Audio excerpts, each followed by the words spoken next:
Pak Aris bisa lebih sedikit mengatakan terima kasih Pak. Ya, Assalamualaikum warahmatullahi wabarakatuh. Selamat siang, bapak-bapak yang saya hormati. Saya di sini mau menjelaskan secara alur cerita terbitnya surat gubernur sampai dengan adanya Permen 32. Pada tanggal 28 Februari tahun 2016 terbitlah surat keputusan gubernur untuk menghentikan sementara operasional Grab, Uber dan kawan-kawan. Nah, pada paragraf terakhir jelas-jelas tertulis sampai dengan turunnya petunjuk teknis dari pemerintah pusat. Ya. 1 bulan kemudian turunlah Permen 32 pada tanggal 30 Maret 2016 ya, untuk menjawab surat dari gubernur untuk sebagai dasar atau payung hukum transportasi darat, khususnya transportasi orang tidak dalam trayek dan yang berafiliasi dengan IT atau media daring. Ya. Lalu, apakah maksud dari petunjuk teknis ini? Dari Dirjen Perhubungan Darat sudah menjelaskan, kami punya rekaman videonya, bahwa yang dimaksud dengan petunjuk teknis dari pemerintah pusat ini adalah Permen Hub 32 ini, Pak. Kalau tidak salah pada pasal 43 itu 41 sampai 43 itu mengatur secara teknis tentang operasional dari angkutan orang tidak angkutan sewa tidak dalam trayek. Itu sudah diatur semua, bahwasanya angkutan orang tidak dalam trayek yang menggunakan aplikasi ini area kerjanya tidak dibatasi oleh wilayah administratif, Pak, termasuk juga di terminal atau di airport seperti itu. Teknis pelaksanaan kami di lapangan, maaf, sama seperti halnya kita travel agent, Pak. Kami tidak berkeliaran secara liar di bandara menawarkan jasanya, tidak. Itulah perbedaannya kami. Sebelum kita masuk menjemput tamu, sebelumnya itu kita sudah ada appointment, ada komunikasi, ada booking terlebih dahulu dengan konsumen. Kami tidak liar, Pak, berkeliaran di bandara menawarkan jasa. Kami tahu betul teknis usaha bisnis Angkasa Pura dengan transportasi yang Pak sebutkan tadi ada Logina WCS. Kami tahu betul teknisnya. Mereka bayar dengan nominal yang sungguh luar biasa besar.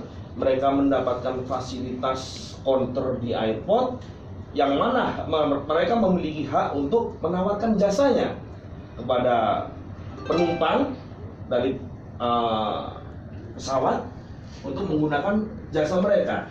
Nah, perbedaannya kami tidak menawarkan jasa, Pak. Kami mirip dengan travel agent, dengan yang memiliki website. Ya, kalau lantas kami dilarang untuk memasuki airport dengan cara intimidasi, merampas SIM, KTP, menyuruh push up, menyuruh buat pernyataan, ini jelas perbuatan yang melawan hukum, Pak, bagi kami.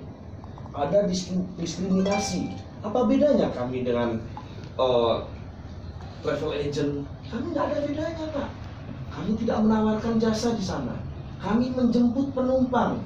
Jadi perlu kita samakan persepsi kita di sini, bahwa jangan sampai ada salah persepsi. Kesannya yang ada bahwa Uber CS transportasi online menawarkan jasanya di lokasi airport. Enggak seperti ini. Seperti itu, Pak, teknisnya. Jadi kalau toh memang ada kebijakan daripada Angkasa Pura selaku operator, harusnya kebijakan ini tidak boleh bertentangan dengan aturan yang di atasnya, yaitu Peraturan Menteri Perhubungan. Kalau toh memang kebijakan ini berlawanan, jelas-jelas ini adalah perbuatan melawan hukum, begitu, Pak. Teknis di lapangan inilah yang kami sesalkan. Kami ingin berdialog agar fungsi pengamanan yang ada di airport ini kembali pada asalnya. Jangan gunakan aparatur negara, khususnya TNI AU yang mengamankan di airport, untuk melakukan di luar kewenangan mereka, begitu Pak. TNI AU yang melakukan pengamanan di airport ini harus bersikap netral Pak, tidak terlibat konflik of interest, membela salah satu pihak, nggak boleh. Kami butuh TNI untuk mengayomi kami.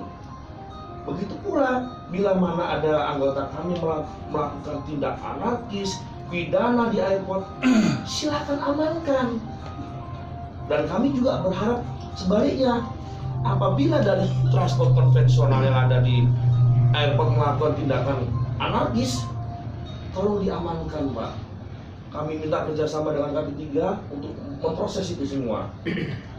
Untuk saat ini kami tidak berbicara masalah pelaporan ke detasemen polisi angkatan udara, enggak. Kami lebih mengedepankan komunikasi agar ada persepsi yang sama.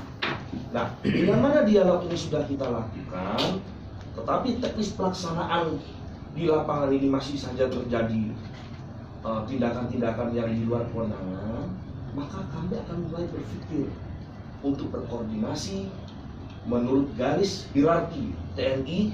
Kami siap berkoordinasi. Dan yang kedua, kami akan melakukan langkah politik. Bahkan kalau perlu, kami akan menghadap pada Presiden untuk menyalurkan aspirasi kami. Sebab apa? Adanya transportasi online ini mendukung sekali nawacita dari Presiden kita, membuat transportasi yang bersinergi, ya Pak ya, yang mengedepankan layanan konsumen, yang terintegrasi. Hal-hal anggaplah ini sebagai oknum yang ada di lapangan. Kami inginkan setelah adanya koordinasi ini tidak terjadi lagi Pak. Kami siap membangun dialog, kami siap membangun komunikasi, kami siap dibina. Kalau toh mungkin ada rekan-rekan kami, anggota kami yang parkir sembarangan, silakan bina Pak, silakan arahkan, kami siap diarahkan. Bukan ditindak di luar ketentuan, seperti di push up, di film sampai masuk YouTube jadi viral. Bahkan di situ ada jelas-jelas Pak. Kami punya bukti anggota oknum, ya saya bilang oknum yang menyuruh orang sipil melakukan sweeping. Berdasarkan peraturan pemerintah nomor 80 tahun 2012 yang berhak melakukan operasi terhadap surat-surat kendaraan bermotor, yang berhak melakukan sweeping, memeriksa kelengkapan kami, itu adalah kepolisian, Polantas dalam hari ini, dan PNS dari Dinas Perhubungan. Itu pun harus dilengkapi dengan surat perintah, surat tugas. Jadi ini tidak bisa sembarangan. Kami bukan orang yang buta hukum Pak, tetapi selama ini kami menahan diri. Kami melihat bahwa kami ini ingin bermitra dengan TNI AU, kami ingin dibina. Oleh sebab itu kami tidak melapor, kami bangun komunikasi dulu. Harapan kami dengan adanya komunikasi dan koordinasi ini, tolong mari kita sama-sama menjaga dan menahan diri, jangan sampai di airport ini yang objek vital ini ada gesekan.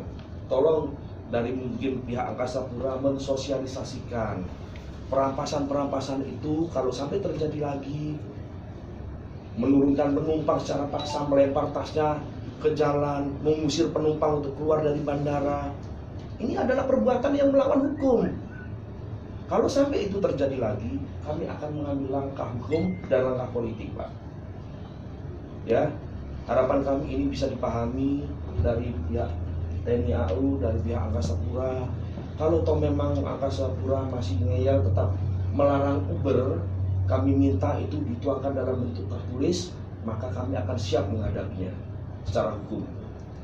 Karena yang jelas-jelas kami tahu kebijakan itu tidak boleh berlawanan dengan peraturan atau perundang-undangan. Mungkin demikian yang bisa saya sampaikan. Oke, saya terima kasih. Pak Arief.